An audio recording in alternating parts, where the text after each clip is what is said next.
یەکێتر لە تەبیعەت و سروشتی جلوبەرگ چییە؟ تۆ هەموو کاتێ پێویستت پێیەتی، بێگومان پێویستت بە جلوبەرگە. بە هەمان شێوە ژن و مێردیش پێویستیان بە یەکتریە، ئەبێ پێویستیان بە یەکتری بێت.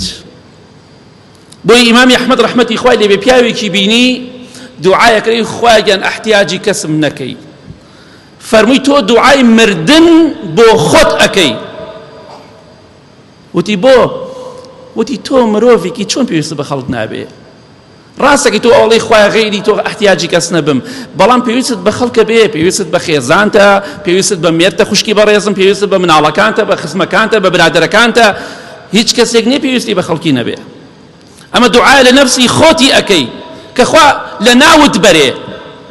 وا مەڵێ پێغەمبەری خوا صلی الله علیه وسلم دەفەرمێ خوای گەورە تەماشای ئافرەتێک ناکە، سپاسی پیاوەکەی ناکات، دەستخۆشی لە پیاوەکەی ناکە لە کاتێکا زۆر پێویستی بە پیاوەکەی شێتی.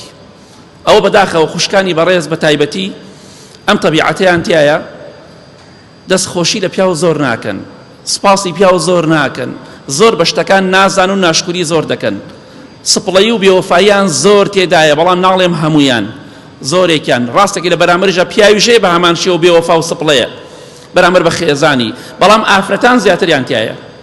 بۆیە ئافرەت پێویستی بە پیاوە، پیاویش پێویستی بە ئافرەت.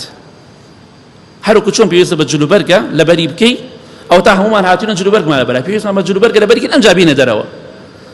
ژن و مێردیش ئەبێ پێویستیان بە یەکتری بێت و پێویستیشیان بە یەکتری دەبێت.